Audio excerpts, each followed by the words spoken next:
Good evening everyone, this is Himanshi and I welcome you all on career will app. Hopefully आप सभी बढ़िया होंगे, मस्त होंगे, जबरदस्त होंगे। नहीं होंगे तो हो जाएंगे आज की क्लास के बाद, क्योंकि हम प्याजे पढ़ रहे हैं और बहुत ही इत्मीनान से पढ़ रहे हैं। शायद इतना क्या कहें इसको, इत्मीनान से कह लीजिए, आप स्लो कह लीजिए, डिस्कशन या डीप में भी कह सकते हो आप इसको सही शब्दों में। तो पहले रेयरली ही जो है हुआ है कि इतने दिन लगे हों प्याजे को खत्म करने में, है ना। उसका रीजन है कि हम आराम से तसल्ली से चल रहे हैं। एक एक चीज आपके दिमाग में क्लियर होनी चाहिए, है ना। चलिए स्टार्ट करें, समझें। बढ़िया चल रही है क्लास, कोई दिक्कत नहीं है। रिफ्रेश कर लिया? हाँ, 7:10 तक क्लास आपकी शुरू हो जाती है, कई बार उससे पहले ही हो जाती है। चलिए स्टार्ट करते हैं, समझते हैं कहानी है क्या, और जानेंगे ये माउंटेन जो एक्सपेरिमेंट है प्याजे का। इस पे हम चर्चा कल कर चुके हैं, प्री ऑपरेशनल स्टेज हम कर रहे थे। होपफुली आज भी मुझे लग रहा है मुश्किल ही होगा खत्म। ये वाला जो आपकी टॉपिक है ईगो सेंट्रिज्म पे, इन्होंने ये एक्सपेरिमेंट किया था। ईगो सेंट्रिज्म आपको पता है, अहम केंद्रिता, यानी बच्चा मानता है कि जैसा वो सोचता है, जैसा वो फील करता है किसी चीज के बारे में, पूरी दुनिया जो है वैसा ही महसूस करती होगी। दूसरे के पॉइंट ऑफ व्यू को समझने में असक्षम होता है, सक्षम नहीं होता है। ठीक, मतलब ये मान लीजिए बच्ची है और ये इसकी डॉल है। ये पहाड़ के या पहाड़ी के इस माउंटेन के इस तरफ खड़ी हुई है, और इससे अगर पूछा जाए कि तुम्हारी डॉल को क्या दिख रहा होगा, तो ये कहेगी कि बिल्कुल सेम ऐसा ही दिख रहा होगा जैसा मुझे दिख रहा है, जबकि डॉल का पर्सपेक्टिव अलग होगा, है ना। आप एक एंगल से किसी चीज को देख रहे हैं, सामने वाला दूसरे एंगल से सामने बैठा हुआ है, तो वो किसी और एंगल से देख रहा होगा, और दोनों को अलग अलग चीजें नजर आएंगी, क्योंकि दो साइड होंगी ना, उसके साइड से अलग चीज नजर आएगी, राइट हैंड साइड से, और लेफ्ट हैंड साइड से अलग। तो ये चीजें जो है वो नहीं समझ पाता, ठीक है ना। ये चीजें वो कह रहा है, आपने इतने डिटेल में मैराथन में भी जोर नहीं लगाया जितना यहाँ पर लगा है, आपका मजे आ रहे हैं। हाँ गुरमीत, और ये जरूरी है फिर, जब डेली क्लास का मतलब ये है कि हम टॉपिक्स को प्रॉपरली समझ पाए। कोई दुनिया खत्म नहीं हो रही, कोई जल्दी नहीं है हमें, ठीक है ना। कोई कह रहा है, शक्ति कह रहे हैं कि परसों मेरा एक गवर्नमेंट एग्जाम है, परसों की क्लास मिस हो जाएगी, तो देना चाहिए कि नहीं देना चाहिए। प्रीति कह रही है शर्ट अच्छी लग रही है, अच्छा धन्यवाद, अभी लाए हैं। खैर, तो एग्जाम ऑफ कोर्स आपको देना चाहिए। ये क्लासेस तो आप सैटरडे संडे ऑफ रहता है, तब आप पेंडिंग क्लासेस देख सकते हो। पेपर तो देने जाओ, है ना, उससे एक पेपर का प्रेशर फील होगा, अटेम्प्ट करोगे। तो ये एक बात हुई। रिवर्सिबिलिटी अलग चीज है जिसमें कई लोग कंफ्यूज हो रहे थे। रिवर्सिबिलिटी नहीं आती, इसीलिए तो ईगो सेंट्रिक है या सेंट्रेशन है, इसलिए समस्या है। रिवर्सिबिलिटी, आप मेंटल ऑपरेशन रिवर्स नहीं कर पा रहे हैं। मतलब क्या हुआ, 1 से 100 तक और 100 से 1 में दिक्कत है बच्चे को। घर से स्कूल और स्कूल से वापस आने का रास्ता उसको याद नहीं रहता, है ना। ये सब चीजें होती हैं यहाँ पे। इसके अलावा अगर हम बात करें किस चीज की, बर्फ पानी बन सकती है, पानी बर्फ बन सकता है, इसको भी रिवर्स करने में उसको दिक्कत होगी। हाँ ब्लैक यार मुझे काफी पसंद है। चलिए स्टार्ट करें। ऑफ कोर्स यार, ये तो बिल्कुल डीट प्लस भी छोड़ो, दुनिया में कोई भी पेपर होगा और प्याजे पूछा जाएगा तो इतना तो इनफ ही है। देखिए, तो ये कहानी हो गई। इसमें कई लोगों को कल कंफ्यूजन था, इसलिए मैंने आपको समझा दिया दोबारा से, और ये हम अभी समझने वाले हैं। हम चर्चा कर रहे थे किसकी, प्री ऑपरेशनल स्टेज की। 2 से 7 वर्ष तक होती है। हम प्री स्कूल एज भी इसको कहते हैं, यानी प्ले वे एज। इसमें फर्स्ट क्लास में नहीं होता बच्चा, लेकिन नर्सरी वगैरह में वो जाने लगता है, ठीक है बात। फिर एनिमिज्म की हमने बात की, जीववाद कहते हैं इसको हिंदी में। जीव, ये सब कुछ पीडीएफ में लिखा हुआ मिल जाएगा, एक एक वर्ड जो मैंने लिखा है बोर्ड पे, ठीक है ना। अगर हम बात करें एनिमिज्म की, यानी जीववाद, कि वो निर्जीव को सजीव समझता है, यानी लिविंग थिंग को नॉन लिविंग थिंग को लिविंग थिंग समझता है। उसको लगता है मेरे गुड्डे गुड़िया डॉल को भी चोट लगी होगी यदि वो नीचे गिरा है तो, ठीक है। सेंट्रेशन बताएंगे, डोंट वरी। ईगो सेंट्रिज्म क्या है, अहम केंद्रित है, सेल्फ सेंटर्ड है। उसको लगता है डोरेमोन मुझे पसंद है, पापा को भी होगा, मम्मी को भी होगा। जिसे नहीं पसंद, उसके फेवरेट एक्टर के बारे में या डोरेमोन के बारे में भी या शिनचैन के बारे में आपने कुछ कह दिया, वो रोने लग जाएगा।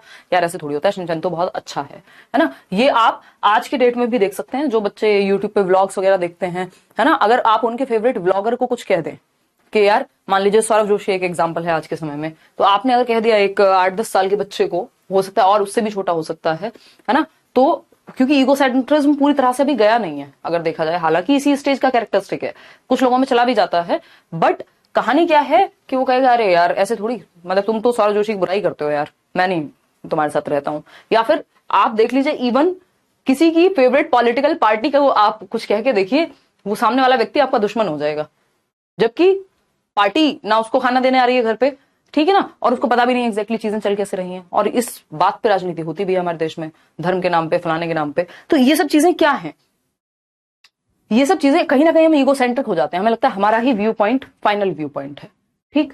चलिए खैर, इरिवर्सिबल थिंकिंग होती है यानी अप्रतिवर्ती सोच, रिवर्स नहीं कर पाता एक्शन को, इरिवर्सिबिलिटी होती है। सेंट्रेशन होता है, ये एक लिमिटेशन है। लैक ऑफ कंजर्वेशन इसी की वजह से है। कंजर्वेशन क्या है आज हम समझेंगे। सेंट्रेशन मतलब किसी भी चीज का सिर्फ एक पक्ष देखना, कि मैं अगर ये देखूं कि ये एक स्क्वायर है तो सिर्फ स्क्वायर देखूं, ये नहीं देखूं इसके अंदर कलर कौन सा है। ये पेन है तो सिर्फ मैं देखूं ये पेन है, ये किस कलर का बना है, इसकी शेप क्या है ना, ये कितना मटेरियल इसमें यूज हुआ होगा, इसका वेट क्या है, ये सारे एस्पेक्ट्स में नहीं देख पाएगा व्यक्ति। वो इसका मतलब क्या है, वो सेंटर्ड है, उसका ध्यान एक ही पक्ष पे सेंटर्ड है। ट्रांसडक्टिव रीजनिंग को हम चर्चा कर रहे थे कल। ट्रांसडक्टिव रीजनिंग क्या होती है? ट्रांसडक्टिव रीजनिंग होती है आपका, कॉज एंड इफेक्ट पे बात कर चुके थे हम, कि कारक और कारण के बीच में वो थोड़ा सा रिलेशन बिठाने लग जाता है। ठीक, ट्रांसडक्टिव रीजनिंग और सिंबॉलिक थॉट, ये दो महत्वपूर्ण बातें हैं जो हमें आज इस स्टेज में समझनी है, और फिर ये खत्म है ये वाली स्टेज। अगर हम बात करते हैं ट्रांसडक्टिव रीजनिंग की, किसकी बात करते हैं? ट्रांसडक्टिव रीजनिंग की बात करते हैं। हाँ, आ रहे हैं, उसी पे आ रहे हैं, अभी आ रहे हैं। नहीं अभिलाषा, उसको कहेंगे क्या कहते हैं, थोड़े तो स्ट्रेट पहले से हैं, थोड़े क्या काफी, बताएंगे बाद में, कैरेटिन कहते हैं शायद उसको। देखिए समझते हैं। तो अगर हम बात करते हैं, इतने तो हैं, ये अभी नेचुरल हैं जो चल रहे हैं। ठीक है, ठीक है अभिलाषा, आपके सारे सवालों का जवाब हम दे रहे हैं। ठीक, कोई और भी बात हो पढ़ाई लिखाई की भी पूछ लो कुछ है? देखो एक बार, अगर हम बात करें, एक क्वेश्चन 4 बार पूछ लिया है अभिलाषा ने।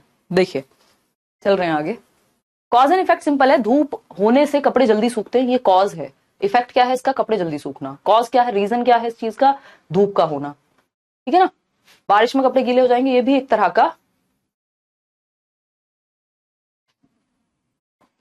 डीट प्लस भी को लेके बड़े परेशान है यार आप लोग, मस्त तरीके से पढ़ रहे हैं, सब आता है वहां ये ट्रांसडक्टिव। और ये तो अब तो सीटेट में भी लेवल बढ़ गया है ना, इसलिए, नहीं तो सीटेट में ये सब इतना नहीं बताने की जरूरत पड़ती थी पहले। देखिएगा, तो अगर हम बात करें यहाँ ट्रांसडक्टिव रीजनिंग की, किसकी? Transductive reasoning. ट्रांसडक्टिव रीजनिंग, तो ट्रांसडक्टिव रीजनिंग क्या है? ट्रांसडक्टिव रीजनिंग, इसको हिंदी में भी ट्रांसडक्टिव ही याद रखिएगा कृपा करके। इलॉजिकल कुछ हद तक कह सकते हो आप इसको, या हम कह सकते हैं कि जब बच्चा कॉज एंड इफेक्ट को ठीक से नहीं समझ पाता, दो अनरिलेटेड इवेंट्स को, है ना, when child tries to connect or connects two unrelated events with each other, unrelated events, मतलब ये फॉल्स हो जाएगा, ये गड़बड़ है, ये अच्छी बात नहीं मानेंगे। ट्रांसडक्टिव रीजनिंग कोई फायदे का सौदा नहीं है। बच्चा रीजनिंग लगाने की तो कोशिश कर रहा है, यानी तर्क लगाने के प्रयास में वो है, लेकिन पंगा कहाँ है? एक जगह पे है। वो कौन सी जगह है? वो है, मान लीजिए बच्चे को लगता है यार मेरी जो बॉल है वो भी गोल है, जो सन है वो भी गोल है, यानी सूरज भी गोल, बॉल भी गोल, है ना। ये है बच्चे की बॉल, और बच्चे की बॉल है, सुंदर बॉल बनाएंगे, बहुत समय हमारे पास, पूरा जीवन है। ठीक, सुंदर बॉल बनाएंगे, बोर तो नहीं होते हो ना, सुंदर बॉल बनाएंगे एकदम बढ़िया, ग्रीन कलर की बॉल। बस ये पूरी तरह से गोल नहीं है, लेकिन आपको मान लेना है कि ये गोल है। ठीक है, एक बच्चे के पास है बॉल, क्या है? बच्चे के पास बॉल है जिससे वो खेलता है। ठीक, फुटबॉल, टेनिस बॉल, जो मन करे आपको, इस साइज की बॉल आप मान सकते हैं, पीडीएफ बता देंगे। हाँ एग्जैक्टली रोहित, सही एग्जाम्पल समझ गए आप, बिल्कुल। और उसने देखा कि जो सन है, सन को दहकता हुआ बनाते हैं, है ना, जो उसने देखा कि सन भी गोल है, हालांकि इससे बड़ा बना सकते हैं सन को, बट हम मान रहे हैं कि इतना ही साइज होगा। सन यानी सूरज को देखा और देखा कि ये भी गोल है, तो कह रहा है यार मेरी बॉल जैसा ही तो है सूरज, मेरी बॉल भी गोल, सन भी गोल, है ना, तो मैं, ये है बॉल और ये है क्या? सन। ठीक, मून मान सकते हो, चंद्रमा गोल है, मेरी बॉल गोल है, तो क्या हो गया? दोनों में सिमिलैरिटी है, मतलब बॉल जैसा ही है मेरा जो चंद्रमा है, और दोनों मेरी बॉल चंद्रमा की जैसी है, या चंद्रमा के जैसा मेरी जो सूरज की जैसी मेरी बॉल है, तो सूरज को भी मैं एक बॉल की तरह ट्रीट कर सकता हूं। ये ऐसी फॉल्स रीजनिंग है। या फिर वो क्या कहेगा कि चंदा मामा, मामा थोड़ी होते हैं चंदा, बट ऐसे लगा दिया, दो इवेंट्स को एक साथ जोड़ दिया। ठीक, इसके अलावा और क्या होगा? इसके अलावा हो सकता है दो अनरिलेटेड इवेंट्स हैं। क्या है? मम्मी ने गुस्सा किया और आसमान में बिजली कड़की, आवाज आई थंडरस्टॉर्म की या किसी चीज की। अब वो जोड़ गया, यार मम्मी आपने मेरे पे गुस्सा किया इसलिए बादल भी गुस्सा कर रहे हैं, बारिश हो गई। दो अलग इवेंट्स हैं, इनका कोई आपस में संबंध नहीं है, बट बच्चा जोड़ देगा, है ना। मम्मी की रोटी गोल, मेरी बॉल भी गोल, तो बना के उससे खेल लो, वॉट एवर, इस तरह की चीजें। जो दो अनरिलेटेड इवेंट्स हैं उनको क्या कर दिया? उनको कर दिया कंबाइन, एक साथ जोड़ दिया। आपस में वो संबंधित नहीं थे। जैसे पिताजी बाहर से आए हैं कहीं से, है ना, और घर में लाइट नहीं थी, इलेक्ट्रिसिटी। बड़े शहर में जो लोग रहते हैं वो शायद रिलेट ना कर पाए, वहां इलेक्ट्रिसिटी ठीक ठाक मात्रा में आती है। तो मान लीजिए एक गांव में बच्चा रहता है और उसके पिताजी आए घर में और अचानक से लाइट आ गई, या एक हफ्ते से इलेक्ट्रिसिटी नहीं थी, और बच्चे की दादी जी कहीं गई हुई थी, दादी जी घर में आई और उनके आते ही लाइट आ गई, इलेक्ट्रिसिटी वापस आ गई, करंट आ गया वापस। अब बच्चा कहेगा यार दादी जी जो हैं वो क्या लेके आई हैं? बिजली लेकर के आई हैं, इलेक्ट्रिसिटी लेकर के आई हैं, इनके आते ही बिजली आ गई है, इलेक्ट्रिसिटी आ चुकी है। तो ये एक तरह की ऐसी रीजनिंग है। हाँ, आज बुआ जी आई हैं इसलिए बारिश हो रही है, हम लोग करते रहते हैं ना, मेरा यार हंस रहा है बारिश की जाए, समथिंग समथिंग, याद आ गया ना वो गाना। तो अनरिलेटेड है, कोई आपस में कोई रीजन नहीं है, बट ठीक है मान लिया हमने। हाँ, वो हनुमान जी वाला एग्जाम्पल भी ट्रांसडक्टिव रीजनिंग में चला जाएगा अगर हम उसको लेना चाहें। भाई ये एग्जाम्पल्स ही हैं समझने के लिए, इसका किसी भी चीज से, किसी भी मेरे एग्जाम्पल को जबरदस्ती तोड़ मरोड़ के ये ना सोचें कि मैं किसी भी धर्म संप्रदाय को कुछ कहने की कोशिश कर रहा हूँ, उसके पीछे जीरो इंटेंशन होता है ना। ठीक है ना। बचपन से इतने सारे किस्से सुने हैं तो अब एग्जाम्पल के रूप में आ जाते हैं। तो ये क्या है? हाँ, गोलगप्पा भी गोल, पापा के पैसे भी गोल, ऐसी टेढ़ी मेढ़ी दुनिया भर की चीजें रिलेट कर देगा वो, जो दो चीजें रिलेटेड भी नहीं है। एक इवेंट हुआ है वो अपने अलग तरीके से हुआ है। जैसा होता है ना, कई लोग जैसे शादी वादी को जोड़ देते हैं लोग कि यार शादी हुई तो कुछ और, मतलब खराब हो गया अगर कुछ, तो मतलब यार व्यक्ति सही नहीं है ना, गलत, अनलकी है। दूसरा इवेंट कुछ और चल रहा है, रीजन कुछ और चल रहा है, दोनों को जोड़ दिया। ये ट्रांसडक्टिव रीजनिंग है। अनरिलेटेड इवेंट्स हैं, जबरदस्ती कनेक्ट कर दिया कि नहीं ये तो कनेक्टेड है, जबकि इनका कोई कनेक्शन आपस में नहीं है। ठीक है, क्लियर बात है? करवा देंगे शालू, बिल्कुल हेल्पफुल होगा अंशु। अब यहां पे क्या है, कॉज एंड इफेक्ट कुछ हद तक तो आ गया था बच्चे में, लेकिन इलॉजिकल है एक तरह से, पूरी तरह से लॉजिक नहीं आया अभी बच्चे में, आर्टिफिशियल थिंकिंग है एक तरह की। तो दो चीजें जोड़ दी जो आपस में जुड़ी हुई थी ही नहीं। कर सकते हो डी आर, मैं संवेदना व्यक्त करती हूँ आपके साथ, बट मेहनत करना मत छोड़िए, हो जाएगा कवर, है ना। चलिए, तो ये बात समझ में आ गई है या कोई दिक्कत हो रही है इस बात को समझ में? बिल्कुल हो जाएगी भारती। शादी में तूफान या बारिश आ जाए तो कहें यार यार ये तो शादी होनी नहीं चाहिए थी, भगवान भी नहीं चाहते हैं कि ये शादी हो। ये क्या है? ट्रांसडक्टिव रीजनिंग है। क्या है? ट्रांसडक्टिव रीजनिंग है। तो ऐसे ही इवेंट्स को वो जोड़ देता है। ठीक है,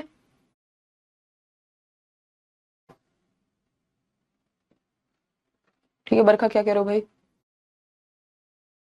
हाँ, जैसे बच्चे को स्क्वायर शेप का पराठा दिया, एक दिन उसने स्क्वायर शेप देखी और बोला पराठा है ये तो स्क्वायर नहीं है ये।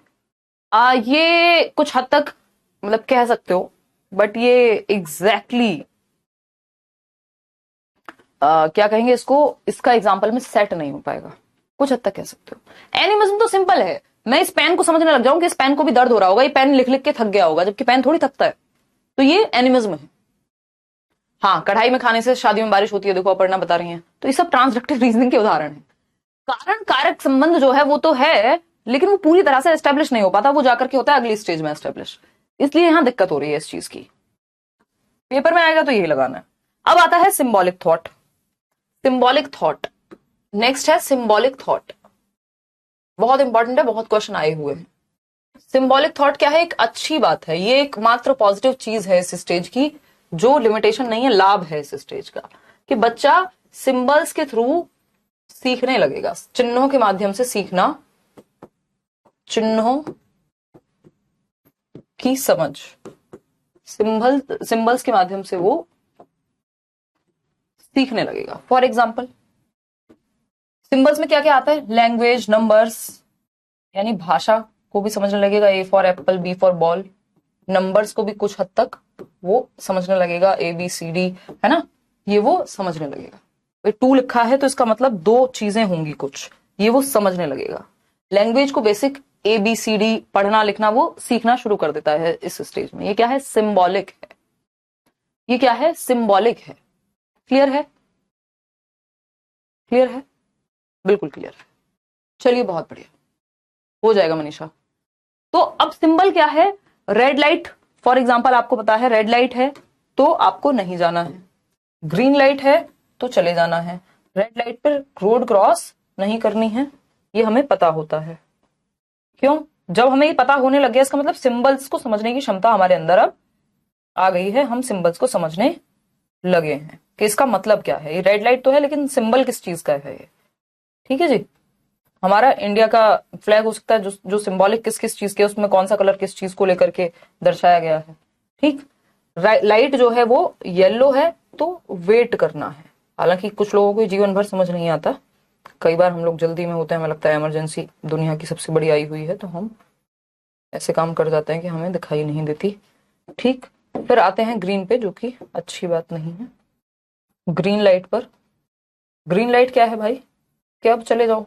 ये क्या सिंबल्स हैं, ये सिंबॉलिक है। अब बच्चा इस चीज को जब समझने लग गया तो कहानी क्या बनी? कहानी बनी कि अब उसको समझ में आ गई कहानी है क्या। यानी स्टॉप, वेट, ये क्या कह रही है? सिंबल्स यही कह रही है ना, गो। ठीक है, सिंबल्स ये ना ये, ठीक है, क्लियर है? कोई कह रहा है आज ओएमआर भरने की ट्रिक्स दे रहे हो क्या? कह सकते हो। हाँ, क्लियर है? नहीं, सिंबॉलिक थॉट सेंसरी मोटर में नहीं होता है आयुष, इसी स्टेज का लक्षण है वो। ठीक है, चलो कोमल, थोड़ा स्पीड बढ़ाएंगे, डोंट वरी, टेंशन ना लो। अब ये चल रहा है इस स्पीड में, तो मैं सोच रही हूँ चलने दो, थोड़ा स्लो ही चल लेते हैं, समझ लेते हैं। ठीक, सिंबॉलिक थॉट लिख के पढ़ने में समय लगता ही है, या तो बिल्कुल पीडीएफ से पढ़ के निकल जाएं।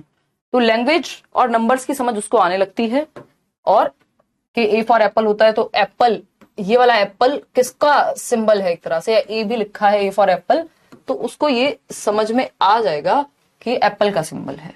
ठीक है, जो आपके हैरी पॉटर की झाड़ू है, तो वो झाड़ू को सिंबल समझ के हैरी पॉटर की तरह यूज करने लगेगा कि उड़ सकते हैं, है ना, क्या है, उड़ सकते हैं, चित्रों के माध्यम से, और इवन जो सिंबल्स हैं लैंग्वेज और नंबर्स के माध्यम से सीख सकता है बच्चा। हाँ, क्लियर है? हाँ, रेडी टू गो कह सकते हो। बहुत बढ़िया ऐश्वर्या, इतनी बात क्लियर है भाई?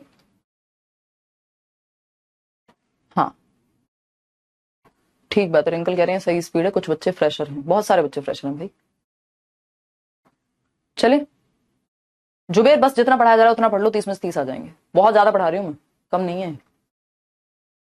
ठीक है ना? अगर हम बात करें मोबाइल का लॉक खोलना सीख जाएगा, तो ये सब क्या है? सिंबॉलिक ही तो है, बिल्कुल सही बोल रहे हो। ठीक है ना? तो अगर हम बात करते हैं प्री ऑपरेशनल स्टेज की, जो कि 2 से 7 वर्ष पूर्व संक्रियात्मक अवस्था बोलते हैं इसको। ऑपरेशन का मतलब होता है लॉजिक, और लॉजिक से पहले की अवस्था है। लॉजिक पूरी तरह से नहीं आया अभी यहाँ पे, अभी लॉजिक की तरफ वो जा रहा है। जैसे बच्चा झाड़ू लेकर के और उस पर चढ़ के ऐसे बैठा है, या शक्तिमान बनने के लिए शक्ति शक्ति शक्तिमान ऐसे घूम घूम के वो लग रहा है उसको कि वो शक्तिमान बन चुका है ना। बैटमैन की जो चड्डी है सुपरमैन की, वो पहन के उसको लगे मैं सुपरमैन बन गया हूं, सिंबॉलिक है। इस झाड़ू को लेके जैसे उड़ जाएगी हैरी पॉटर की तरह, सिंबॉलिक है। ठीक, children in this stage begin to think symbolically, यानी सिंबॉलिकली वो सीख जाते हैं।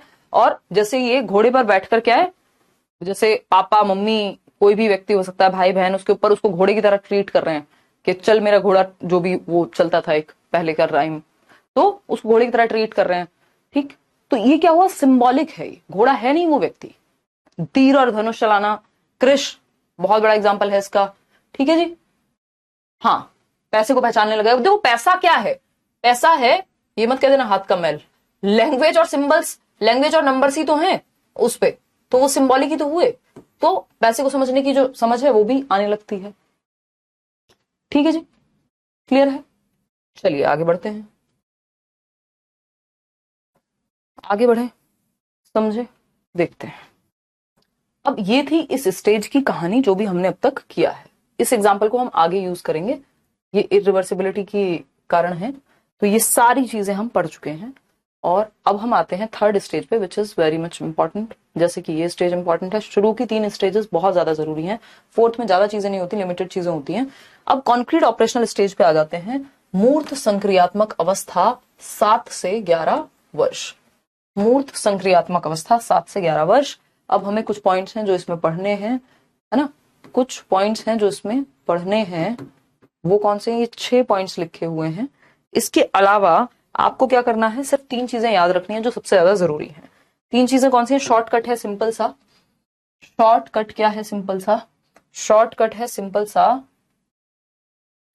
आपका कॉन्क्रीट ऑपरेशनल स्टेज, जो कि थर्ड स्टेज है प्याजे की, concrete operational stage, concrete operational stage यानी मूर्त संक्रियात्मक अवस्था, मूर्त संक्रियात्मक अवस्था, मूर्त संक्रियात्मक अवस्था, मूर्त संक्रियात्मक अवस्था क्या है ये? जिसकी 7 से 11 वर्ष की अवस्था है। बच्चा स्कूल एज भी इसी को कहते हैं, लेटेंसी भी इसी को कहते हैं फ्रॉइड की भाषा में, इंडस्ट्री वर्सेस इंफीरियोरिटी भी इसी को कहते हैं फ्रॉइड की भाषा में। आप में से कई लोग जो हैं, मिलता है अमन, क्या कह रहे हैं कि बिल्कुल सही फंडा आपको याद है, आपने कहीं ना कहीं या तो यूट्यूब पे देखा हो पहले मेरे साथ। CCS, ये 3 चीजें सबसे ज्यादा जरूरी हैं इस स्टेज के लिए। ये शॉर्टकट है, क्या है ये? शॉर्ट ट्रिक है CCS। CCS यूनिवर्सिटी नहीं है चौधरी चरण सिंह, है ना, यहां पे इसका मतलब कुछ और है। सबसे पहले तो आपको ये समझना है, ये स्कूल अवस्था है, पहली कक्षा में इसी अवस्था में बच्चा जाता है, ठीक है, ठीक है। कॉन्क्रीट का मतलब होता है मूर्त, 2 वर्ड होते हैं, कॉन्क्रीट दूसरा एब्स्ट्रैक्ट। कॉन्क्रीट प्रॉब्लम्स बच्चे को सॉल्व करने के लिए देनी है, मतलब कॉन्क्रीट का मतलब है जिसको वो टच फील कर सके, जो देख सके, जिसको वो पिक्चर्स में, फोटोज में लॉजिक आना स्टार्ट हो जाता है किस चीज के प्रति? कॉन्क्रीट चीजों के प्रति। तो यहां पे आप नोट डाल के कहीं लिख भी सकते हैं, नोट में 2000 के नोट पे लिख सकते हैं आप, ऐसा मत कीजिएगा। क्या लिख सकते हैं? लॉजिक बिगिंस, यानी जो तर्क है वो आ जाता है, logic begins about concrete things. Concrete things क्या होती है भाई? मूर्त चीजों के प्रति तर्क की शुरुआत, मूर्त चीजों के प्रति तर्क की शुरुआत, मूर्त तर्क की शुरुआत, हिंदी में शॉर्ट में लिख देंगे, इसी अवस्था में होती है, ठीक है। लॉजिक क्या है? जब ऑपरेशनल का ही मतलब क्या है? टेक्टाइल मटेरियल जिसको टच फील किया जा सके, कह सकते हो। अगर हम बात करते हैं ऑपरेशनल की, तो ऑपरेशनल का मतलब ही होता है प्याजे की पूरी जितनी भी ऑपरेशनल स्टेजेस हैं, सेंसरी मोटर को छोड़ दें अगर, क्योंकि सेंसरी मोटर क्या है? मोटर एक्टिविटीज होती हैं और सेंसस का इस्तेमाल। प्री ऑपरेशनल यानी ऑपरेशन से पहले, यानी लॉजिक से पहले, मेंटल ऑपरेशन की बात हो रही है यहाँ, वो वाला ऑपरेशन नहीं, चीर फाड़ वाला, मेंटल ऑपरेशन, लॉजिक की बात हो रही है। तो प्री ऑपरेशनल मतलब लॉजिक से पहले, कॉन्क्रीट ऑपरेशनल मतलब लॉजिक के समय, ठीक है ना। अभी आएंगे इंट्यूटिव थॉट पे भी, सही बोल रहे हो बिल्कुल, इंट्यूटिव थॉट आपको बताना है अभी। Concrete operational stage, short trick, logic begins about concrete things. बात सही है नहीं है? बिल्कुल सही है।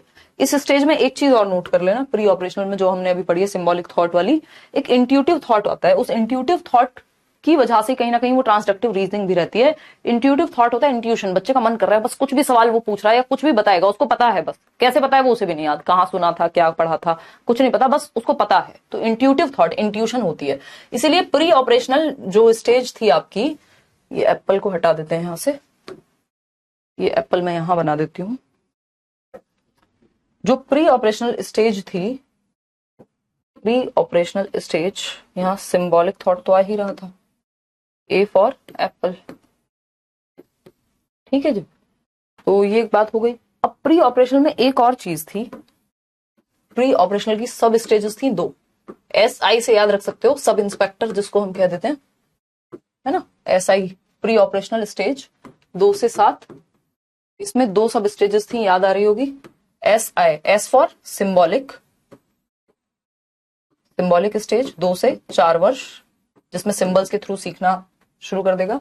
और दूसरी है इंट्यूटिव थिंकिंग या इंट्यूटिव थॉट, सहजात्मक विचार भी आप इसको कह सकते हो।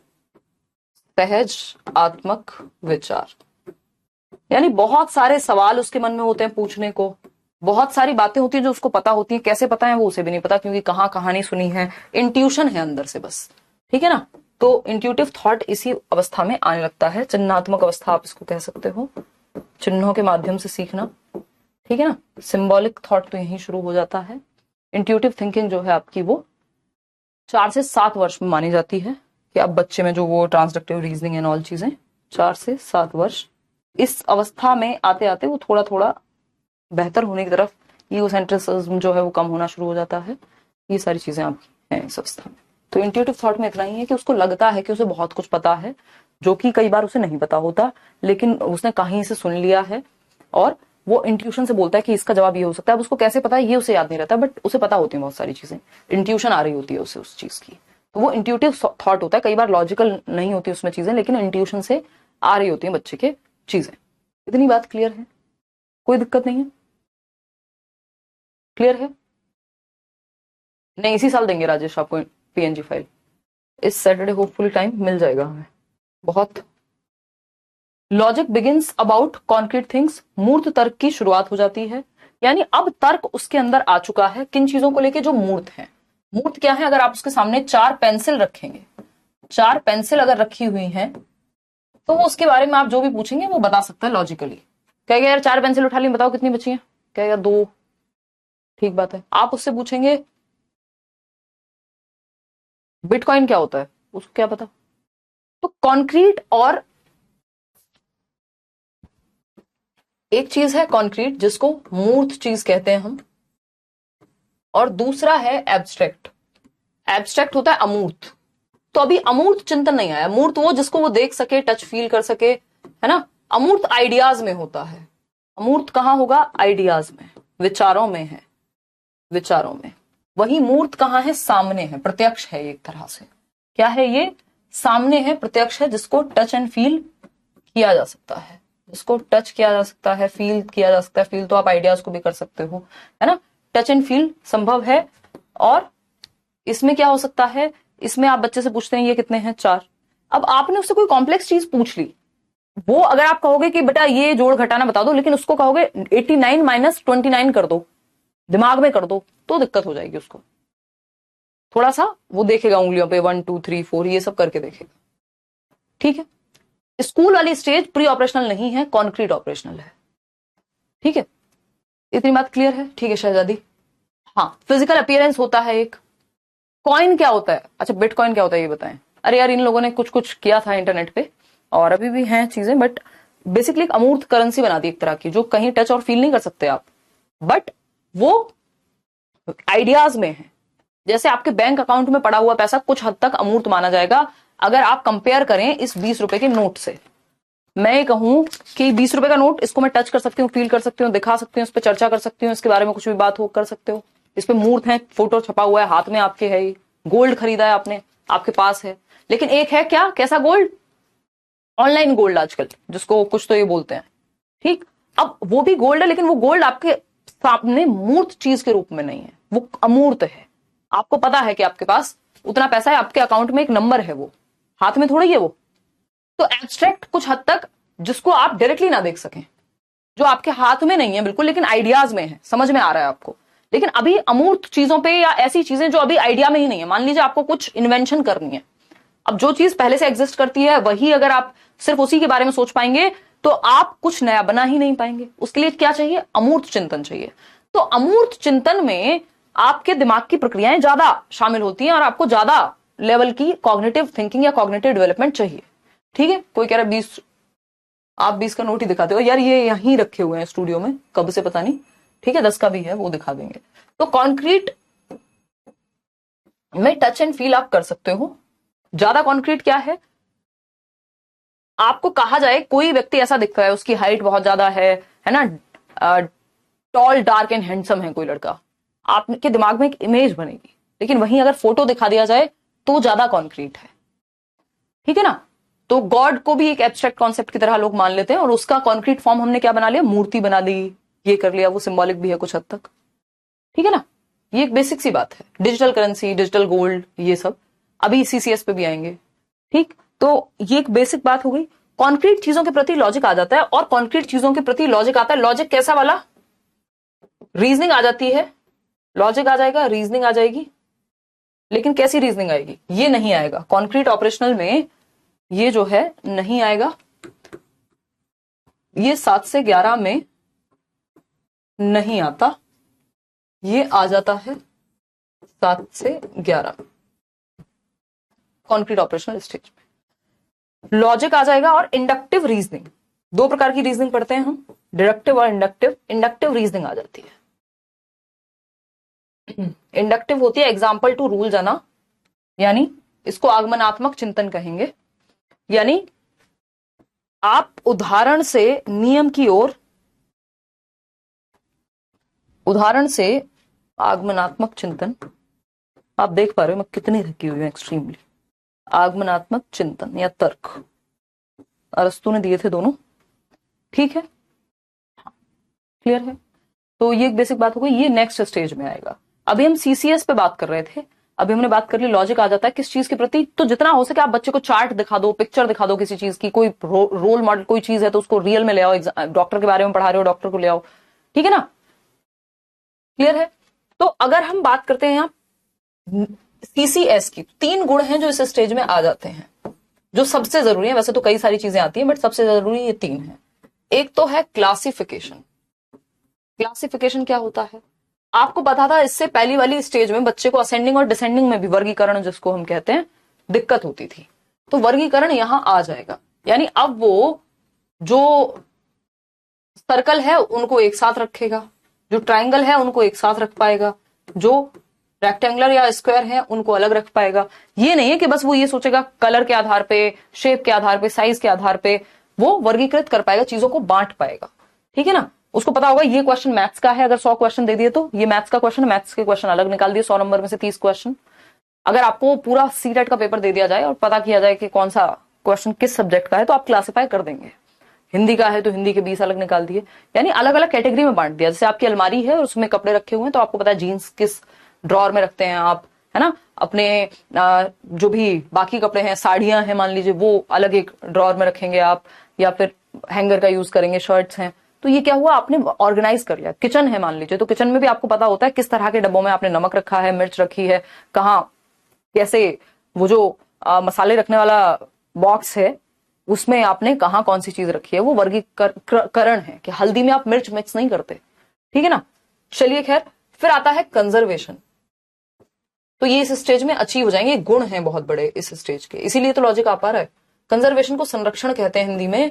और संरक्षण क्या है, अब बच्चे को समझ में आ जाता है कि चाहे मैं 200 ml पानी को छोटे बर्तन में डालूं, है ना, चाहे मैं इसमें 20 ml पानी रखूं, चाहे मैं 20 ml पानी इसमें रखूं, शेप ये शेप के बर्तन से ये शेप के बर्तन में डाल देने से या इस साइज के बर्तन में डाल देने से क्वांटिटी चेंज नहीं होती।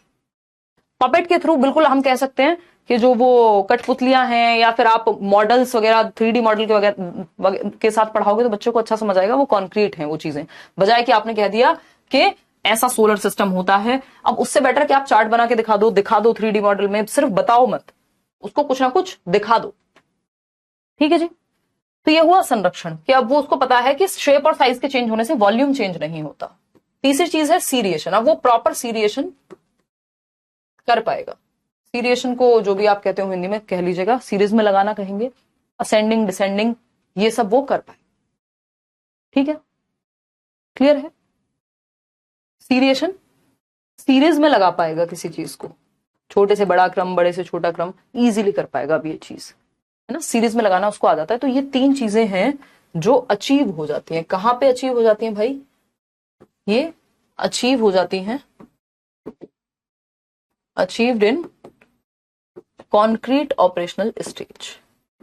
सी से कॉन्क्रीट और CCS, तो कॉन्क्रीट ऑपरेशनल स्टेज में ये तीनों गुण बच्चे के दिमाग में, ये मेंटल एबिलिटी आ जाती है, लॉजिक आ जाता है ना, 7 से 11 वर्ष, इंडक्टिव रीजनिंग आ जाती है।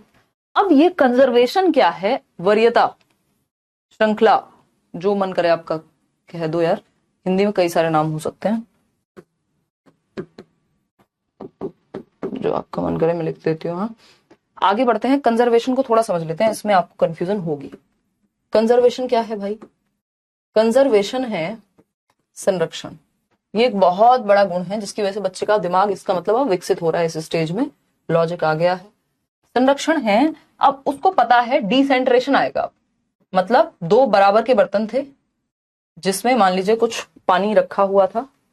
क्या रखा हुआ था? पानी रखा हुआ था, लगभग सेम है, ज्यादा अंतर नहीं है। 200 ml पानी यहां है, 200 ml पानी यहां है। ठीक, एक बच्चा है A, दूसरी बच्ची है B, दोनों को बराबर के ग्लास दिए। मैंगो शेक का टाइम चल रहा है, आप अपने घर में भी देखते होंगे। क्रमबद्धता कहते हैं एग्जैक्टली, या श्रृंखलाबद्धता। तो अगर हम बात करें क्रम में लगाना, तो A बच्चे को आपने एक ऑरेंज जूस का ग्लास दिया, नारियल पानी दिया, या फिर मैंगो शेक दिया, बनाना शेक दिया, सेम ग्लास है, दोनों एक जैसे दिखते हैं। अब आपने क्या किया, उस ग्लास को उठा करके, एक जो बच्चे का ग्लास था, पतले दोनों ग्लासेस थे या ऐसे दिखते थे, एक ग्लास से दूसरे ग्लास में पलट दिया या इस तरह के मग में दे दिया। अब दूसरे बच्चे को लगेगा यार ये मग बड़ा दिखता है, इसमें ज्यादा होगा जूस, इसको ज्यादा दे दिया, शायद इसको जूस ज्यादा दे दिया। ये आपके साथ चाय वाले करते हैं बहुत।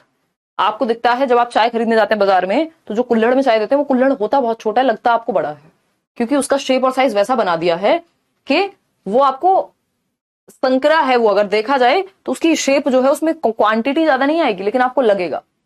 तो अगर हम बात करें यहाँ पे, तो 200 ml वाटर है। अब एक B वाला जो बच्चा है उसके लिए एक पतले और लंबे ग्लास में पलट दिया आपने।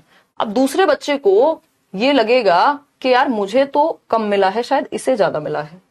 जबकि अगर आप में कंजर्वेशन आ गया तो आप ऐसा नहीं सोचेंगे, आप सोचेंगे यार ठीक है ना, इसमें भी 200 ml था, इसमें भी 200 ml है, मेरे सामने तो पलटा है, कोई ज्यादा थोड़ी आ जाएगा उसके लिए। ऐसा बहुत बार होता है कि बच्चे को एक चॉकलेट कम लगेगी, 10 पीसेस ज्यादा लग सकते हैं, है ना। उसको 10 रुपए का नोट या 20 रुपए के नोट से ज्यादा क्या लगेगा? हमें बचपन में सिक्के पसंद थे, तो हमें 20 का एक नोट देने की बजाय अगर हमारे पास एक एक के या दो दो के 10 सिक्के हैं या 20 सिक्के हैं, वो हमें ज्यादा लगते थे क्वांटिटी में। क्यों? क्योंकि आपको लगेगा यार ये तो इतने सारे हैं और कहाँ ये एक नोट है ना। तो वो क्या हुआ, इसका मतलब बच्चे में संरक्षण की कमी है। वो इससे पहली वाली स्टेज का गुण है, लैक ऑफ कंजर्वेशन है। लेकिन जब बच्चा ये समझने लग जाए कि इसमें ज्यादा नहीं है, बराबर है, क्या है? बराबर है, बराबर है, इसका मतलब कंजर्वेशन अचीव हो चुका है, संरक्षण अब बच्चे में आ चुका है। इसको दूसरे शब्दों में ऐसे लिख सकते हैं, यही लिख देती हूं मैं नोट डाल करके, देख लेना यहां से दिख पा रहा हो ये वाला कलर, तो हाँ देख तो पा रहे हो यार, ब्लू तो दिखता है। देखिए, शेप व साइज के चेंज होने से, शेप एवं साइज के चेंज, मैं ऐसी भाषा लिखने लगी हूं अब ताकि दोनों ही मीडियम के लोग समझ पाए। शेप एवं साइज के चेंज होने से यहां तक तो देख पा रहे हो ना, क्वांटिटी चेंज नहीं होती, नीचे लिखूंगी क्वांटिटी, यानी मात्रा में परिवर्तन नहीं आता, क्वांटिटी चेंज नहीं होती। इससे मुझे एक और बात याद आई, प्याजे ने एक और चीज कही है कि जो बच्चों की थिंकिंग है, जो थिंकिंग है बच्चों की, वो कैसे डिफर करती है, जो चिंतन है तर्क है वो डिफर करता है अमाउंट में, नहीं, अमाउंट सेम होता है।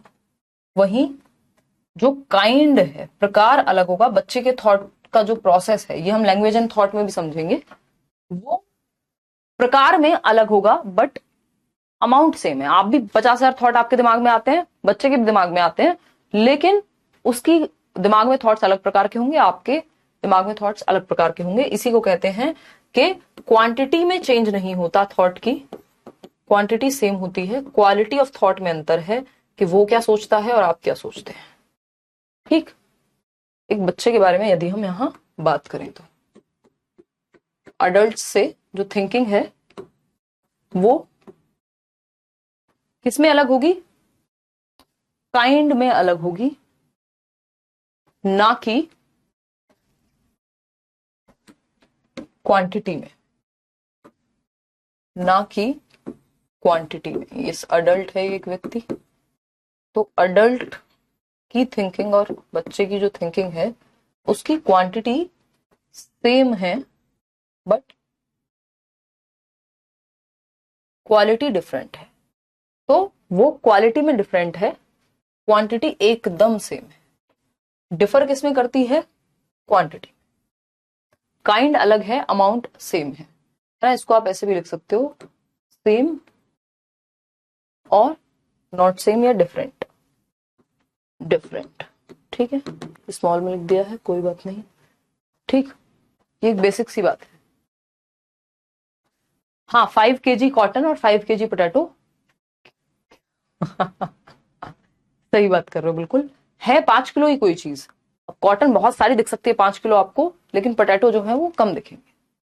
मतलब थॉट बराबर ही है, बस सोचना। बच्चे के लिए उसका खिलौना खो गया, उसको किसी ने डांट दिया, बड़े के लिए होगा उसका जॉब चली गई, जॉब नहीं मिली, बस थिंकिंग का प्रकार चेंज हो जाएगा, क्वांटिटी सेम रहती है। तो शेप एंड साइज के चेंज होने से, शेप ही तो चेंज हुई है, यहाँ अलग बर्तन में दे दिया बस। अब भाई 200 ml पानी है, 2 लीटर पानी है, मैं उसको एक बिस्लरी की बोतल में डालूं, एक कांच के बर्तन में डाल दूं, एक बड़े से तालाब में डाल दूं, एक बाल्टी में डाल दूं, एक ट्रक में डाल दूं, रहेगा तो 2 ही लीटर, चेंज थोड़ी हो जाएगा। तो ये समझ बच्चे में आने लगती है ना। जैसे अक्षरधाम जाते थे बचपन में, तो वहां वो आज भी शायद वो मशीन है कि वो 20 रुपए के नोट को 10 रुपए के 2 सिक्के में कन्वर्ट कर देती है। तो मुझे बड़ा मजा आता था बचपन में, मैं बहुत करती थी। मेरे को वो 2-2 रुपए के सिक्के शायद ज्यादा लगते थे उस नोट के सामने, है ना। तो जब तक वैसा हो पा रहा है, इसका मतलब बच्चे को अभी कंजर्वेशन अचीव नहीं हुआ है, अभी संरक्षण की जो क्वालिटी है वो बच्चे में नहीं आई है। ठीक है, संरक्षण की क्वालिटी बच्चे में नहीं आई है। ये इसके पीछे रीजन क्या होता है? कंजर्वेशन आता है क्योंकि सेंट्रेशन ना होकर के डिसेंट्रेशन आ गया है। ठीक है, कंजर्वेशन में बच्चा डिसेंटर करने की एबिलिटी सीख जाता है। डिसेंट्रेशन क्या होता है? विकेंद्रीकरण, यानी किसी चीज के अलग अलग पक्षों को देखना सीख जाएगा। विकेंद्रीकरण क्या है कि भाई एक ग्लास है मान लीजिए, अब वो लंबा बेशक है ग्लास, लेकिन चौड़ाई तो कम है उसकी, ये वो समझने लग जाएगा। अब उसको डिफरेंस समझ में आ जाएगा, डिसेंटर कर पाएगा, अलग अलग परिप्रेक्ष्य में देख पाएगा। सिर्फ एक ही पक्ष नहीं देख रहा वो किसी चीज का, वो ये भी देख रहा है कि यार ये बर्तन चौड़ा ज्यादा है, लंबा है, लेकिन बराबर ये बात। तो डिसेंटर कर पा रहा है। सिर्फ एक पक्ष को ना देखना, बाकी पक्षों को भी देख लेना किसी चीज के, डिसेंट्रेशन कहलाता है। सेंट्रेशन क्या है? जब सारा ध्यान एक ही चीज पे अड़ा हुआ है कि भैया जिसकी हाइट ज्यादा वो बड़ा होगा। तो ये प्री ऑपरेशनल स्टेज में था, इसको पॉजिटिव नहीं मानते, ये अपने आप में एक लिमिटेशन है। बच्चे बड़ा ग्लास लेना चाहते हैं ना, हाँ, इवन आपको भी सेटिस्फेक्शन मिलता होगा आज तक। वो गन्ने के जूस वाला भी आपके साथ यही करता है, अगर वो छोटा सा बर्तन रखे, चौड़ा रखे, तब भी आपको लगेगा कम मिल रहा है। ठीक है ना।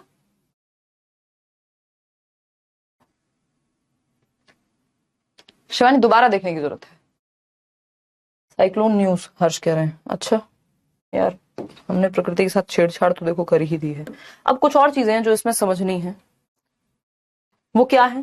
क्लासिफिकेशन, वर्गीकरण समझ लिया चीजें, वो उसको पता है सर्कल है तो सर्कल के साथ जाएगा, है ना। आम और सेब थोड़ी एक जैसे होते हैं, अलग है। कंजर्वेशन अचीव हो गया, अचीव्ड है। डिसेंट्रेशन आ गया, विकेंद्रीकरण।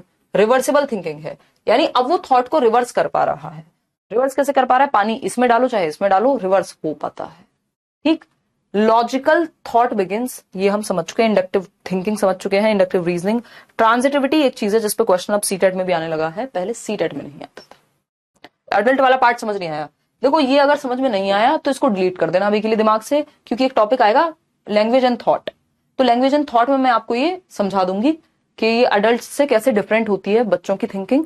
ऐसा प्याजे ने कहा है कि जो अडल्ट होते हैं उनका सोचने का प्रकार, यानी उनकी क्वालिटी ऑफ थॉट या उनका काइंड जो है वो अलग होता है, अमाउंट सेम होती है। तो बच्चे भी उतना ही सोचते हैं जितना बड़े सोचते हैं, बस प्रकार अलग है। ठीक है, हाँ। इंट्यूटिव थॉट तो सिंपल, जो आपको इंट्यूशन हो रही है, बच्चे को किसी ने बता दिया बेटा जब बादल होते हैं तो बारिश होती है, अब उसको पता है यार बादल आए हैं बारिश होगी, अब उसको ये नहीं पता किसने बताया है, ये कहां से पता लगा, बस उसको पता है कि मुझे पता है बस। आइस से वाटर बन सकती है, वाटर से आइस, ये रिवर्सिबिलिटी भी अब उसके अंदर आ जाएगी, है ना। बर्फ पानी बन सकती है और पानी बर्फ बन सकता है, ये भी वो करने लग जाएगा। अब एक चीज है ट्रांजिटिव रीजनिंग, ये इंपॉर्टेंट है। ट्रांजिटिव रीजनिंग, सकर्मक चिंतन भी कह देते हैं इसको, बट कोशिश करेगा इसको हिंदी में अवॉइड करें क्योंकि पेडागोजी का इसका टर्म कुछ अलग ही निकल के आएगा। ट्रांजिटिव रीजनिंग क्या है? ये ट्रांजिटिव रीजनिंग, इसको हिंदी में भी कोशिश करें ट्रांजिटिव रीजनिंग ही लिख लें आप। ट्रांजिटिव रीजनिंग, तर्क, जो आपका मन करे। ठीक, इसमें लॉजिक लगता है। लॉजिक कैसे लगेगा? ए बड़ा है बी से, बी बड़ा है सी से, सबसे बड़ा कौन हुआ? A is taller than A and B both. Basic सी बात है। या टॉलेस्ट कौन है? तो आपको समझ में आ जाएगा ए ही है सबसे बड़ा, क्योंकि जब ए बी से बड़ा है और बी बड़ा है सी से, तो ए इज द टॉलेस्ट, या फिर A is bigger than B and C both. ये क्या है? ये तार्किक चिंतन है, एक तरह का तर्क आ गया बच्चे में। अब ट्रांजिटिव रीजनिंग बोलते हैं इसको, कि उसको पता है ए पेंसिल बड़ी है। इस बार तो ये क्वेश्चन भी आया है कि हम बहुत सालों से डिस्कस कर रहे हैं, बट क्वेश्चन कम ही पूछते थे इसके बारे में। तो जब मुझे पता है कि ये ए चीज है, नहीं ए ये है, ये ए है जो बड़ा है किससे? बी से, ये बी है, इसको सी रखेंगे। ये ए है, ये बी है, तो बी से बड़ा है ए, ये आप देख पा रहे हैं, पता नहीं कितना दिख पा रहा होगा आपको। बी से बड़ा है, इस बी से ए बड़ा है, और ये बी बड़ा है इस सी से। सबसे बड़ा कौन हुआ भाई? ये ए ही बड़ा हुआ ना। तो ये दोनों चीजों के बीच में जो रिलेशनशिप है वो समझने लगता है बच्चा। ठीक है, क्लियर है?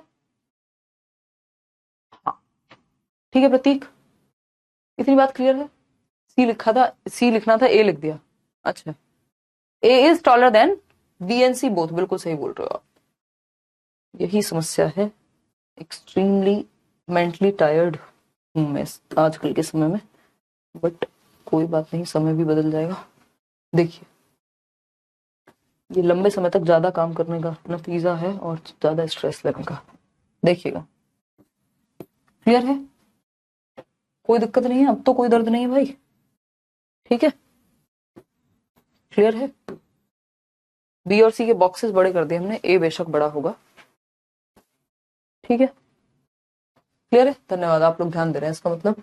ठीक है प्रतीक, राम, विनय, मोना, अभिलाषा, संतोष। हाँ चलिए फिर, बहुत ही बढ़िया, आगे बढ़ते हैं। तो अभी तो हमने सब कुछ इस स्टेज के बारे में पढ़ लिया है। अभी हमें क्या करना है, इनमें से कुछ भी समझ ना आ रहा हो तो पूछ सकते हो। देखिए, कंजर्वेशन का दूसरा उदाहरण ये भी हो सकता है, संरक्षण, सिंपल भाषा में। क्या कि एक जगह पे ये कितने लड्डू हैं भाई, ये लड्डू मिल रहे हैं आपको नौकरी लगने के बाद, आप लड्डू दे रहे हैं, या हमने अभी एक नई कार ली है तो हम मिठाई बांट रहे हैं आसपास। तो अगर हम उस मिठाई को ऐसे रख के दे दें, हैं कितने पीसेस? 3 और 2 5 और 1 6 पीसेस हैं। कितने पीस हैं मिठाई के? 6। ज्यादा आए होंगे खैर हमारे डब्बे में, हमें ही नहीं मिली है, बाकी सबको मिल गई है। हमारी काम वाली दीदी को भी मिल गई है, बस हमें मिठाई नहीं मिली है। देखिए यहां पे भी कितने हैं? ये 6 ही पीसेस हैं, दोनों बराबर हैं। लेकिन अगर एक बच्चा जो 2 से 7 वर्ष की उम्र में है, वो क्या कहेगा? ये वाले ज्यादा हैं, सॉरी ये वाले ज्यादा हैं, क्योंकि अलग अलग हैं। लेकिन एक बच्चा जो 7 से 11 वर्ष में है, वो कहेगा भाई दोनों बराबर है, कोई दिक्कत नहीं है। अगर वो दोनों को बराबर कह दे, दैट मीन्स वो किसमें है, वो है कॉन्क्रीट ऑपरेशनल में, क्योंकि कंजर्वेशन अचीव हो चुका है कॉन्क्रीट ऑपरेशनल में। अगर वो कहे बराबर नहीं है तो वो प्री ऑपरेशनल में है, क्योंकि अभी उसको लगता है कि जो चीज ज्यादा देखने में बड़ी नजर आ रही है वो ज्यादा बड़ी है। शेप और साइज के चेंज होने से क्वांटिटी नहीं बदलती, चाहे इस शेप में रखूं चाहे इस शेप में रखूं, वॉल्यूम सेम रहेगा। वॉल्यूम क्या रहेगा, सेम रहेगा। इतनी बात क्लियर है। हाँ भाई, ट्रांजिटिविटी में सिंपल बात है कि वो दो चीजों के बीच का रिलेशन समझने लगता है लॉजिक के आधार पे, लॉजिक लगाने लग जाएगा। जैसे कोई कहे, कुछ भी कह सकता है यार, इनडायरेक्टली कोई बात, जैसे आपको डिड्यूस करनी है, ठीक, आपके लिए भी लड्डू भिजवाएंगे। एब्स्ट्रैक्ट क्या है, एब्स्ट्रैक्ट आएगा नेक्स्ट उसमें, तो रिवर्सिबल थॉट हो गया ना। अब वो रिवर्स कर पा रहा है अपने दिमाग में, या मैं कहूं डिसेंटर कर पा रहा है। रिवर्सिबिलिटी भी कई जगह पे अलग कॉन्टेक्स्ट में यूज होती है, यहां डिसेंटर कर पा रहा है वो, यानी सिर्फ वो ये पक्ष नहीं देख रहा कि देखने में एक तरफ से ये इतने सारे रखे हुए हैं। डिसेंटर का मतलब है उसको पता है यार ये रिवर्स कर पा रहा है मेंटल ऑपरेशंस को, और अलग अलग पक्ष देख पा रहा है किसी चीज का। तो रिवर्सिबिलिटी भी आ गई है और डिसेंट्रेशन भी आ चुका है। ठीक है, डिसेंट्रेशन भी आ चुका है। क्लियर है जी? मुस्कान, हाँ कौन सी कर लिया, व्लॉग में बताएंगे आपको, देखिएगा। तो अगर हम बात करते हैं किस चीज की, ट्रांजिटिव रीजनिंग की, इसमें कई लोगों को अभी भी कंफ्यूजन लग रही है, मुझे लग रहा है। देखो इसमें कंफ्यूज होने जैसा कुछ भी नहीं है। क्यों नहीं है ऐसा, क्यों कह रहे हैं भाई हम ऐसा? क्योंकि सिंपल याद रखना है, दो चीजों के, तीन चीजों के बीच में जो लॉजिकल रिलेशनशिप होता है उसको बच्चा समझ पाएगा, है ना। अब वो कंफ्यूज नहीं होगा, अच्छा ए बड़ा है, बी से बी बड़ा है, सी से कौन सा बड़ा होगा, यही होगा। ठीक है ना। चलिए खैर, नेक्स्ट टाइम क्लास कब होगा? कल होगा भाई, डेली मिल रहे हैं। जब इतनी थकान में छुट्टी नहीं हो रही है तो करेंगे नहीं, पूरी कोशिश है। थर्सडे है कल, कल मिलेंगे आराम से, क्या दिक्कत है। ठीक, कल मिलेंगे। वैसे तो हमें वाइगॉस्की करना था कल, बट कल कर लेंगे। संरक्षण कहते हैं इसको, कि बच्चा ये समझ पा रहा है कि शेप और साइज के चेंज होने से क्वांटिटी में शेप बदल गई, मान लीजिए चेंज हो गई, साइज चेंज हो गया, क्वांटिटी नहीं चेंज होगी, क्वांटिटी सेम रहेगी। क्वांटिटी या वॉल्यूम, भाई वॉल्यूम थोड़ी चेंज हो जाएगा, किसी भी बर्तन में रखो, किसी भी शेप में रखो, ठीक है ना, चेंज नहीं होती। क्लियर है, लॉजिक आ गया। इतने एग्जांपल दे दिए हैं। सीसीएस आपको पता ही है, सीसीएस क्या है, इसका तो ये टॉपिक खत्म होती पीडीएफ सबसे पहले इसी का मिलेगा। क्लासिफिकेशन, कंजर्वेशन, सीरिएशन, श्रृंखला बद्धता कह लीजिए आप इसको, या क्रमीकरण कह लीजिए, जो आपका मन करे। ठीक, सीसीएस क्लासिफिकेशन, कंजर्वेशन, सीरिएशन, क्रमबद्धता कह सकते हो। अगर सिंपल शब्दों में आप लिखना चाहते हो मैं लिख भी देती हूँ। कई लोग तो इसी बात पे दुखी हो जाएंगे, लिखा तो है नहीं, ऐसे अपने मन से कैसे मान लें जी कुछ भी। क्रमबद्धता, ठीक है, अच्छे समझ में आ गया। कोई और दिक्कत? यूट्यूब पे है आज क्लास। इंट्यूटिव थॉट है सहजात्मक, उसने कहीं से सुना है, पता है, उसको क्यों पता है ये उसे भी नहीं पता है। आपकी क्लास मोटिवेट कर जाती है, बहुत बढ़िया। मेहनत करिए मस्त तरीके से, एग्जाम निकल रहे हैं, एग्जाम निकलेंगे, आगे भी लोग निकालेंगे, और मेहनत करके निकाल रहे हैं लोग। बहुत सारी तरह तरह की कहानियां हमारे पास आती हैं जब आप लोगों के रिजल्ट्स आते हैं। अभी एनवीएस का रिजल्ट आया है, इतने सारे मेल्स वगैरह जो है वो रिसीव हो रहे हैं, और बहुत ही प्यारी बात है ये, है ना। और जीवन अपने आप में मुश्किल है, उसको, अपने करियर को बिल्कुल इधर उधर डिस्टर्ब करके या अपनी मर्जी से खराब करने का कोई पॉइंट नहीं है ना। तो कोशिश करिए एटलीस्ट करियर तो सेटल हो जाए ठीक से। चलिए खैर, आपकी तो हिंदी भी खतरनाक है। अरे बहुत टेंशन हो रही है एग्जाम को लेकर, जितना हो उतना डर लगता है। टेंशन ये होती है, सॉल्व हो जा रहा है एग्जाम, घबराहट होने लगती है कभी कभी। प्रैक्टिस ज्यादा से ज्यादा करो और डेली पढ़ो, ये घबराहट अपने आप चली जाएगी, टेम्परेरी है, इमोशन है एक तरह का। असेंडिंग डिसेंडिंग ऑर्डर में लगाना सीख जाएगा, सीरिएशन में आती है वो बात, ठीक है ना। बताओ टन्नो कहाँ समझ में दिक्कत है, ऐसे नहीं कहना। ये वैसी वाली बात हो गई जैसे हमारे मैथ्स के टीचर थे जब मैं स्कूल में थी। अब बहुत सारे लोग क्या करते हैं, कहेंगे वो पूरा 10 स्टेप का पूरा क्वेश्चन सॉल्व हो गया। अब वो वहां नहीं रोकेंगे जहां समस्या है, किस स्टेप में समस्या, कहीं से तो नहीं आया होगा समझ, वो जो पूरा क्वेश्चन हो जाएगा तब कहेंगे समझ नहीं आया। क्या समझ नहीं आया वो स्पेसिफिक बताना है ना। ऐसे रेयर ही लोग होते हैं, बट समझ में क्या नहीं आया वो बताना है, और रिवीजन जरूर करना है, नहीं तो जिसको समझ में आ भी गया उसका उड़ जाएगा, क्योंकि ये कॉम्प्लेक्स चीज है। अदरवाइज मैं एक सेशन में करा देती थी पहले, एक समय था कई साल पहले, 1 घंटे में प्याजे खत्म, वो आज भी हो जाएगा।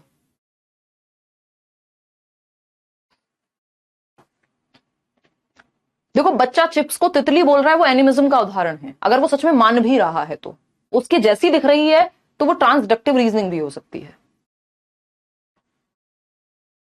ऑफलाइन के लिए डर लगता है, नहीं नहीं आप प्रैक्टिस करो, एमआर की मैंने आपको पीडीएफ डलवाई हुई है, यहाँ पे भी डलवा दूंगी बिल्कुल।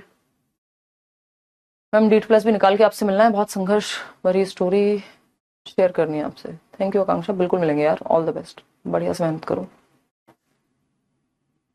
बढ़ जाएंगे पूजा। मॉक टेस्ट ज्यादा से ज्यादा करके इवन प्रीवियस ईयर को अच्छे से प्रैक्टिस कर लो। कोई कह रहा है मुझे कुछ फील ही नहीं होता मैम, शायस्ता ये आपकी नहीं, बहुत सारे लोगों की समस्या है जो लंबे समय से प्रोलॉन्ग स्ट्रेस ले रहे हैं जीवन में, है ना। उनको एक्सट्रीम इमोशंस फील होते हैं या कुछ भी फील नहीं होता, ये इसको फियर सॉरी फाइट फ्लाइट और फ्रीज वो कहते हैं एस्पेक्ट्स साइकोलॉजी की भाषा में, कि आप फ्रीज हो जाते हैं, आपको बहुत समय तक ना खुशी फील हो रही है ज्यादा, ना बहुत ज्यादा दुख। और कुछ लोग सच में भी उस चीज पे आ सकते हैं कि उनको सच में मोह माया खत्म हो गई। तो कोई बात नहीं, अपना ध्यान रखिए, अपनी बॉडी का ध्यान रखिए, काम करिए जो जीवन में जरूरी है, थोड़ा बात कीजिए, ऐसे 1-2 लोग जरूर रखिए जिनसे कुछ भी बात कर सकते हैं। और बहुत ज्यादा लोगों को देख के मत सोचिए वो वहां पहुंच गया मैं यहाँ रह गया, कुछ नहीं पता अंदर से किसकी क्या हालत है। खुश रहो, मस्त रहो, लड्डू खिलाएंगे खदीजा आपको, बिल्कुल आपको सब पता है, इंस्टाग्राम से देख लेते हो। हाँ चलिए फिर, टेक केयर, मिलते हैं कब, कल मिलेंगे 7 बजे, ठीक है। कल ये थियरी खत्म हो जाएगी, कॉन्क्रीट ऑपरेशनल खत्म हो चुका है, फॉर्मल ऑपरेशनल होगा, और कुछ क्वेश्चंस मैं आपको कराऊंगी साथ में, ताकि आपको थोड़ा चीजें दिमाग में बैठ सकें कि चल क्या रहा था, ठीक है। चलिए बाय, ऑल द बेस्ट, धन्यवाद।